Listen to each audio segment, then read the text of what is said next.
Hello, everyone. This is Jami Washington, current VP of Tech Ops and President-elect for the Ann Arbor chapter of ATD. Today, we're doing something a little special. We're kicking off a week-long mini-series to celebrate ATD's Employee Learning Week. We've invited different members of our board to join us this week and share a little about some of their favorite programming and initiatives from this past year. And we're inviting you, our listeners, to engage with the chapter's mission and reflect on your own learning journeys. So today we have Jen Laidlaw. Welcome. Hello. So, could you start by introducing yourself and your current role on the A2ATD board? Absolutely. So, Jen Laidlaw, I'm our current president. I've been president for a couple of years now, which has been great, but also very excited to be past president next year and hand the reins over to Jami. I also own my own business called Teamworks, where I help really small teams with a frontline leadership development, leadership coaching, team communication training, team effectiveness training, all kinds of things. I'm a Scrum Master, if that means anything to anyone. But excited to be here today and celebrating Learning Week. Yeah, well, thanks so much for helping us kick things off. We have a couple questions for you. Let's start with looking back on this past year. Is there a specific A2ATD event, program, or initiative that stands out as a favorite for you? And if so, why? So, full transparency, I did get these questions ahead of time. So I was able to prepare. And I was looking back at the year and just the amazing speakers and events that we've had across the entire capability model. But I have to admit, when I was looking through that list, what struck me was actually our session in January, which was a really, really long time ago with Carla, that she talked to us about microlearning. Like, what the heck is it and why would you use it or something like that.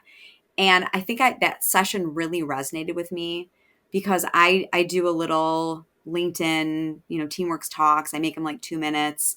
I've noticed that when I show up at a client or whatever, like people's attention span is so short. And it's just something that I feel is really important for us to be thinking about as talent development professionals. Like, how can we deliver concise, meaningful, effective, learner centric learning in a really short period of time? And so I love that Carla, she shared really practical models, like 4 ways, like 4 times you can use microlearning, either to prepare people for learning, to reinforce it as the main learning. And what was the other thing? Oh, to support the learning. And she kind of gave us some time frames around that. And then she talked about just different tools you can use, different formats. And I have to admit, I hadn't really thought a lot about microlearning, like in a form or microlearning in an infographic. And it really helped me expand the way that I'm thinking about, working with clients and how to support them afterwards, especially as a consultant. Like, I don't work there. So being able to leave support materials that are meaningful and helpful that people can have with them Yes. Yeah. after we do an event. So that has to be one of my most, just a very, very practical session that, as an engineering person, I love because I want to be able to do something with it and see how it could really impact kind of what I'm thinking. So before that session, I really was thinking more like 2-minute video and, real short, like push out of learning. But Carla definitely had us thinking a lot more broadly about what microlearning really can be and how it can be helpful. Yeah. Carla's great. And I felt like that was such a strong start for our year of programming. I know it shakes you right out of the holidays, Yeah.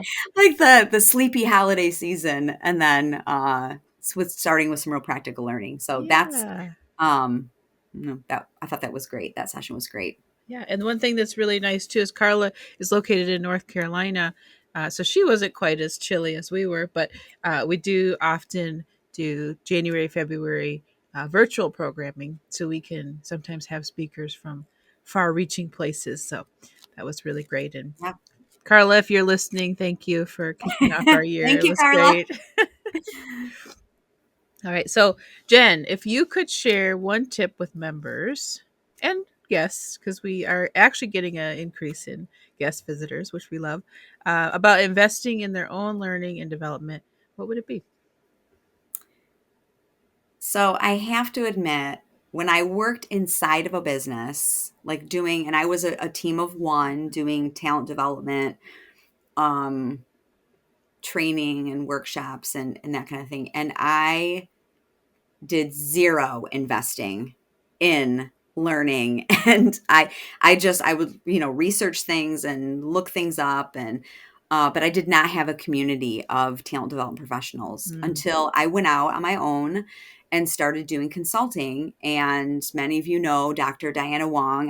The client I was working with happened to be having her host a workshop for them for leadership development. hmm And I got to talking to her, and she recommended coming to our Ann Arbor chapter of ATD. She's like, you're out on your own now. Like you need a community, you need some support, you need to meet other people that do this, so that it's not quite so lonely. So I went, and I have to admit, just the being able to talk about things that I'm trying or things that I've seen or things that I've learned about, and then learning from other people and how they've used those things. And to be honest, like, I never really focused very much on the academia side of what we do, like just, frameworks and models and studies. I'm a very like practical practitioner, experiment, observe, and just to find out that some of the things I've been doing have names and Right. have models and some Right. science behind them. But also just learning more about what some of that, brain science looks like. And I learned a lot of that just in practical application from, going through workshops and things at the business I worked at.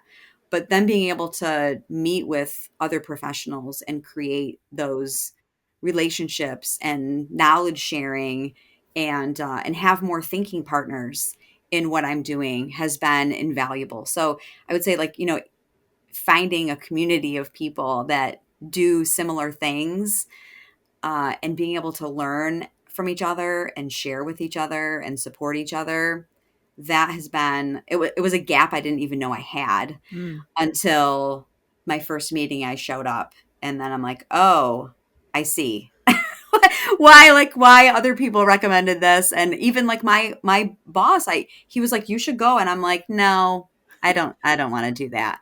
And then when I did, it was like, oh my gosh, why didn't I do this before? Yeah. Oh, that's great. What A2ATD program or initiative do you feel has made the biggest or one of the biggest impacts on our community this year? So I last year I noticed a lot of guests and even members showing up and really thinking about transitioning careers hmm from where they're at to a different industry or different practice or even consulting or whatnot. And we also saw that show up in the engagement survey that we send out. hmm So I think that this year, I would say, we did a panel at Eastern for students talking about how our values as talent development professionals show up in the work that we do. And we had a couple of members come on that panel to share kind of their learning journeys and their career paths and their Yes. career journeys. And then we had that career connections event for our members where we had panelists from our own membership share their very different career journeys and career paths. Some of them more of a straight line and some of them, a very wiggly line. And then just even the recent event we had with Dr. Wong talking about entering entrepreneurship and consulting as a learning professional. And I think that theme of just career journeys and how many different paths and how many different options there are for learning professionals to explore, and then just the vast different experiences that our members even have had and sharing those within the community. I think that's been a really great theme for us this year, and it seems like you could just see kind of the willingness and excitement and participation that we've had from the students, from members, as we talk about those things has been, I think, really interesting and helpful for Yeah. people. Yeah. And that's really what this local chapter of ATD is all about.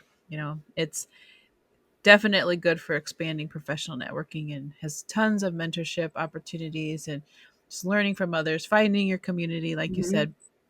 And that really opens doors to knowledge sharing, collaboration, potential job leads for any stage where people are. Yes. Yeah. Yeah. So, well, that's great. I think we have time for a fun one. So, if you could have any superpower to help with your work and talent development, what would it be and why? So I do a lot of team workshops and leader workshops. And the one thing that I've noticed that gets in the way the most often is just, I guess I just shortcut it by just calling it a general bucket of ego. Either like you're protecting it or you're it's too big, and you just can't be honest. So I'd love a magic wand that would just help people just tell me, like say out loud, or that I would just know what you're thinking in your head magically. Like an ego deflator that would just help people just be honest about what you're thinking, whether it's, not very nice, or whether it's not normal, or whether it's scary, or you're worried about offending people, Yeah. or whatever it is. I just wish that we could get past some of that. I mean, and it is kind of about establishing trust, right? But like for people, it can be difficult to consider trying something new, or learning something new, or behaving in a different way when you're really protecting your ego. Whenever we try anything new, we're not good at it. Right? So it can What? be humbling. Yeah. And I mean, I'm thinking about like the first time I went and spoke in front of a group of 200 people. Yeah. Like it's scary as heck to do that. And I was probably not very good at it the first time, but you do it because you want to get better at it, and you're kind of running experiments. And so I think if my superpower could be just really eliminating some of that fear that I think is inspired by protecting your ego and Mm-hmm. not wanting to look foolish or look silly, or just be honest about what you're thinking, or where you're stuck, or whatever, I think that would go a long way into making my job a lot easier. Yeah. Oh, that's a good one. Love it. Well, thank you, Jen Laidlaw, current president of A2ATD, for joining us today. This was a great conversation. And thank you, listeners or watchers. I think we'll post video version of this for tuning in. And we'd love to hear your takeaways. What stood out to you today? Drop a thought. And before we go, Jen, let's give our listeners, chapter members, visitors, potential future members, something to ponder. What's a question you want everyone to answer in the comments? So while we were talking, I thought of two options. Okay. Okay, here's the first one. I'm wondering if there's something you all do when you're, facilitating training, or you're designing training, or you're, delivering workshops. Like, how do you help people be more honest and just not worry so much about they're going to make a mistake, or, how do you get them to try things? Like, do you have any strategies or special tips or tricks for us to help, especially me, help me do that better? The second thing I was kind of thinking about is this. Um, as learning professionals, sometimes we do have deep knowledge about a topic, or that we want to share with a group of learners, and sometimes we get so confident in our own knowledge, and we walk in like we're going to be giving this gift to this group of people that they just that they should just willingly accept. Yeah. And so one thing that I know I practice, that I would highly recommend, my training got much more effective when I started doing this, is just assuming that everyone in that room is just as smart as I am, and that they actually know more about their individual job, their individual role than I do. Mm. And so, kind of creating already that mutual respect of we are Yeah. going to Hmm. learn from each other. Yeah. I'm not here to just teach you something because I'm so smart and I'm the best at this thing. Those things might be true that I do know more about that thing, but they know more about other things. And so, just being willing to give that group of people the respect and treat them as if they were smart because they are smart, and that I'm not the smartest person in the room. I think that has really helped me. I don't know, almost going back to the ego thing of like deflating my own Hmm. before I walk into a room. Because I've Yeah. been, unfortunately, like negatively surprised when someone is brave enough to share something with me when I'm doing a workshop or a learning Yeah. that like I didn't know. And then it makes me think like what I was saying makes no sense. Oh, And so I don't want to be surprised. I don't want anybody to wait to tell me. yeah. Yeah. So if I start off with the assumption that they know more about a lot of things than I do, I happen to know more about this idea or this framework or this behavior, but I don't know what it's going to look like if you apply it at work. And so I need us to work together. I think that would be my biggest tip in just being effective in helping people learn is walking into the room assuming that that group of people is just as smart or maybe even smarter than you are, and that you're there just to share an idea and kind of work together to figure out what it might look like if that idea got implemented in the real world, in their real world. Yeah. Love it. Well, there you have it. Homework, a little tip for everyone to try. Well, thank you again and happy learning week, everyone. And we'll see you in the Yay! next one.